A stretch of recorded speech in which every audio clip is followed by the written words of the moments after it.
Minta pertolongan kepada Allah, selalu meminta rezeki kepada Allah, maka insya Allah Allah akan memberikan rezeki itu, walaupun itu tidak secara langsung, butuh bertahap demi tahap. Insya Allah rezeki itu akan Allah tambahkan.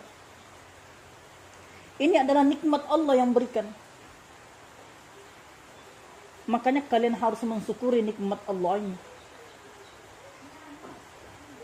Ini adalah nikmat Allah, ini tempe. Kalian harus makan tempe ini dengan ucapan Bismillahirrahmanirrahim, dengan menyebut nama Allah yang Maha Pengasih lagi Maha Penyayang.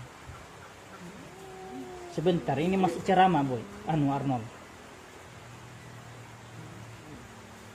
Waduh, dalam keadaan kultum kita ini, majelis ilmu kita ini, masih duduk.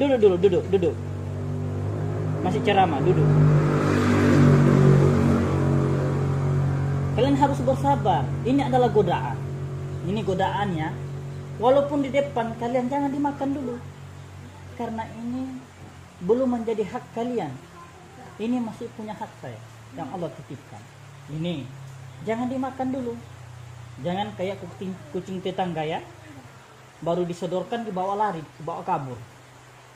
Karena kalian sering mendengarkan kultum kita, mulai dari siksa kubur, siksa mencuri, bagaimana dipotong tangannya. Jangan ya. Aku tahu kita ini sama-sama lapar, tetapi kita harus bersabar. Karena ini masih dalam proses kultum, masih kita membahas ilmu yang insya Allah akan bermanfaat untuk kalian dan untuk saya. Ini ayam, ini sebenarnya jangan boy, belum dikasih. Kalau saya pegang memang kalian mau berampat.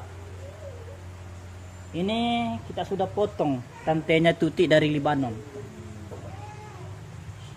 Nah insya Allah apa yang kita makan ini mudah-mudahan menjadi berkah dalam kehidupan kita, menjadi berkah dalam aktivitas kita, bekerja, bermain dan sebagainya. Insya Allah sesuatu yang halal yang kita makan akan menjadi sesuatu yang bermanfaat dalam tubuh kalian. Tapi ketika kalian memakan barang-barang haram, maka itu tidak baik ya. Hindari barang-barang seperti itu.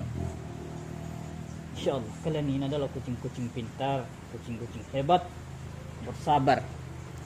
Aku tahu ini godaan yang sangat luar biasa. Ini ikan nih. Jangan boy, awas boy, imanmu, pertahankan iman.